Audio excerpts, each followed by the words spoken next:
Hello guys, I hope this video finds you well. All right, please, if it's your first time and you're coming across my video, I want to say a big thank you to you for stopping by to watch. I count it a rare privilege. Please, before we dive into this topic, do me a favor by giving this video a thumbs up and make sure you share this video now. I want to discuss a very sensitive topic. Guys, since this military juntas in various African countries, started their saga of taking over government, I have been emphasizing it, especially that of Niger. The reason why the West, won't let Africa be. I have said it time without number that the West, they don't love with Africa. What they love is what is under our soil. Guys, I want to expose France to you. Now, the military juntas in Niger Republic, they told France that, please, we don't need you in our country. Could you please excuse us? Guys, relationship, is it by force? Relationship, bilateral agreement within any country, is it by force? Guys, the current government in Niger, they've told you guys, excuse us, we don't want you. But Emmanuel Macron, the president of France, said no. He said the French military and the ambassador must remain in the country. Can I shock you? The military juntas have just humiliated France. The military juntas have just disgraced France. The military juntas in France, in Niger, has just pulled the French where they belong. I'm super excited about this. I think Nigeria will be the next, whether they like it or not. Guys, before you watch this video, share it. Because the reason why you have to share this thing is a wake-up call for Africa. It's a wake-up call for we and Nigerians. Because if other militaries are doing it like it, putting world power, putting them on their toes, right? It means it will also give ginger to our military of, and like I said, some various videos I'll be doing. I'm gonna attach the video here. Some various videos I'll be doing. I know several military officials, both Iraqi and junior, that have reached out to me, so I know what I am saying. Guys, please share this video now, your timeline, your status in all the groups you belong. Please kindly share the video right now. God bless you. Have also directed the police to look for him and expel him from Niger Republic.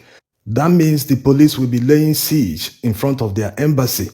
Anytime he steps out, they will arrest him because he no longer has immunity. They will move him straight to the airport to deport him. Yes, this is called reasserting your authority in your own country. Only France refused to evacuate their embassy. All the other countries, including those that were not even expelled from Niger, all evacuated. The Chinese have moved their citizens out of Niger. The Germans, United States, many of them have evacuated from Niger because the atmosphere is unpredictable. No one knows if the ECOWAS invasion is imminent, so it's better to just evacuate early and watch by the sides. But Macron is defiant. He's refusing to evacuate the embassy. Macron is boasting that his ambassador will not leave Niger Republic, despite being declared persona non grata. He also said that they do not recognize the military authorities as the legitimate power in Niger Republic.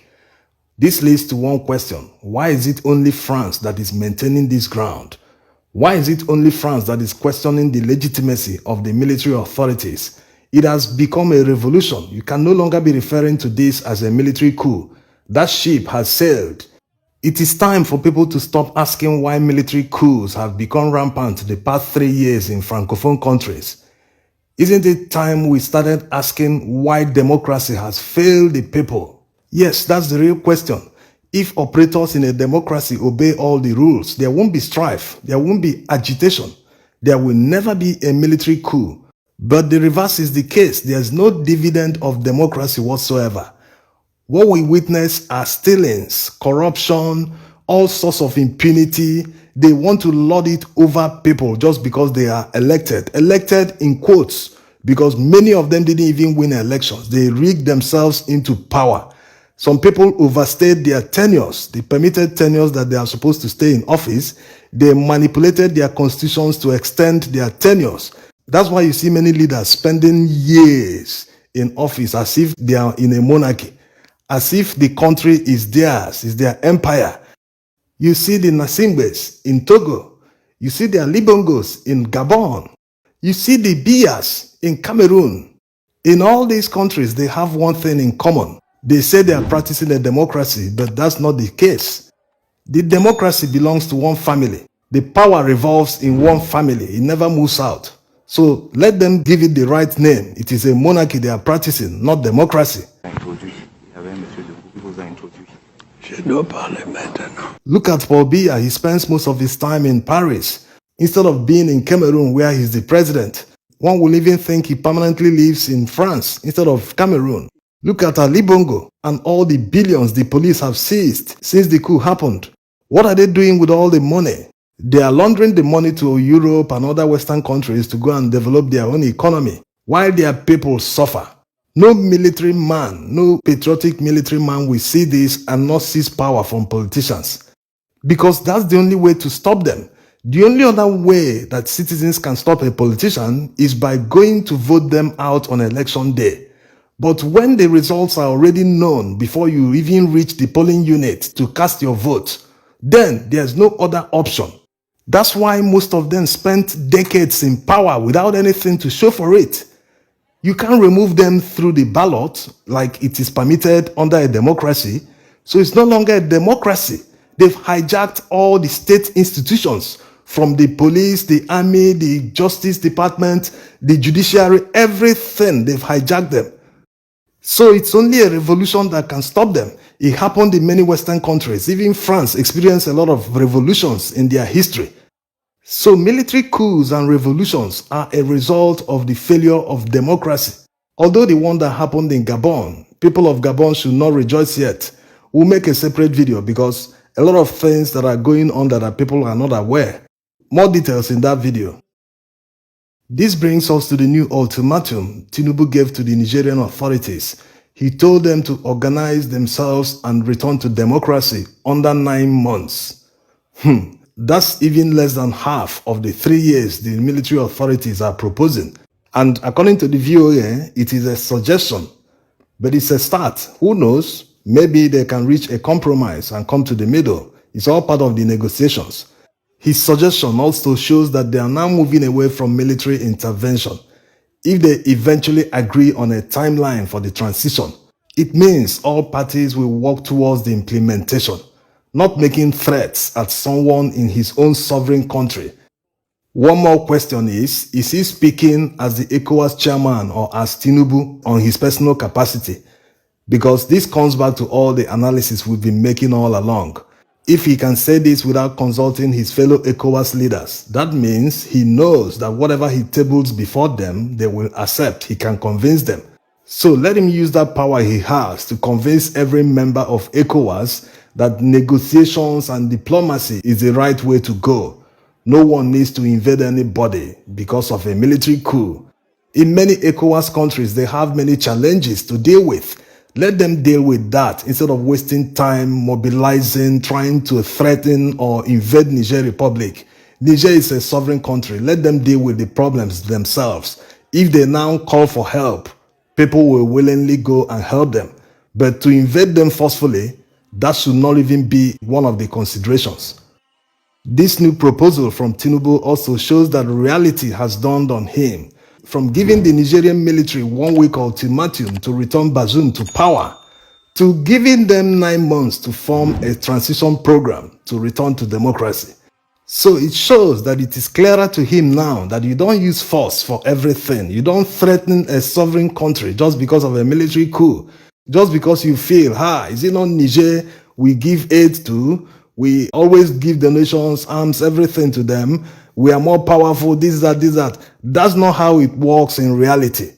On the other hand, Brigadier General Chiani will see this as a win because imagine being under pressure from ECOWAS leaders. Imagine sleeping with one eye closed and thinking, hey, we don't know when they will invade. How are we going to do this? How are we going to fight? How can we defend this country? From all that to an offer to form a transition program under 9 months. So there's no doubt that this is a win for them, although they might demand more time, because if they truly want to remove their country from the French influence, their influence on their economy, on everything, even the military, If they want to achieve all this, they will need more time to do that. This is assuming that they came to power to actually chart a new path for the country. If they don't do it now, that means a military coup might still happen in the near future. This is because apart from all the reasons they gave for coming to power, there's one that people don't talk much about. The fact that the former president Bazoum wanted to sack Abdurrahman Chiani before he moved and removed him from power. So if Chiani executed a military coup out of selfish interest, that means he might not achieve much. Nigerians will be better off electing a true patriot as their president, who will get a better deal for the people of Niger, who will remove the French influence over their country, who will harness all the natural resources and develop Niger into a world-class country.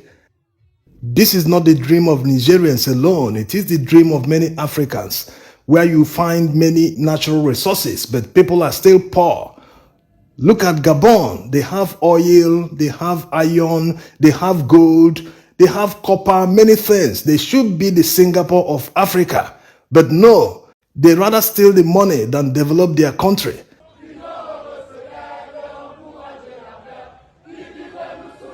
If the military authorities in Niger truly want to reduce the influence of France in their country, they need more time to do that. In fact, they must accomplish it before handing over to the civilians. Because the civilian government in a democracy can't do this. They were the ones that signed the unfavorable agreements with France in the first place. And if you look at the pattern, fellow Francophone countries, they've all chased France away, Burkina Faso, Mali. So it's only a military regime that can achieve that in Niger Republic.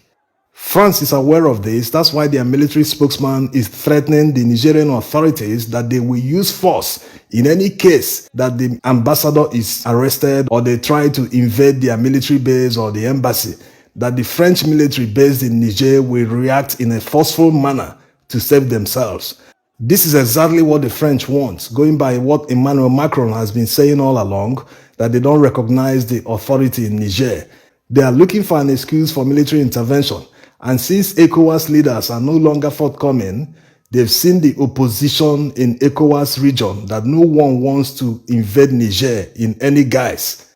France is looking to do it alone. They don't want to live quietly. This is where the African Union needs to come in. They need to tell France to leave Niger Republic in peace. They don't want you. They say you should leave their country, but you are insisting you must stay in another man's country. They are doing this because they know that a civilian government in Niger will never be able to chase them away, that they must find a way to negotiate and force their hand to continue staying in the country. So what it means now is that France might be a stumbling block in achieving peace in Niger Republic. The military authorities have agreed to conduct a transition program back to democracy. The time frame is still under negotiations between them and the ECOWAS leaders. But they are most likely to say that France must leave their country before they can return to democracy. So let's see how the negotiation goes in the next few days. Thanks for watching. Guys, you will agree with me that the West, they don't be well for us. I don't want to say much again. Please share this video now if you need a new Nigeria. Share this video if you want government of Pablo Escobar kicked out. Share this video if you want Nigerians to be encouraged to fight what is going on. Share this video if you truly support the candidacy of Peter Obi. God bless you. I will see you in my next video. Thank you.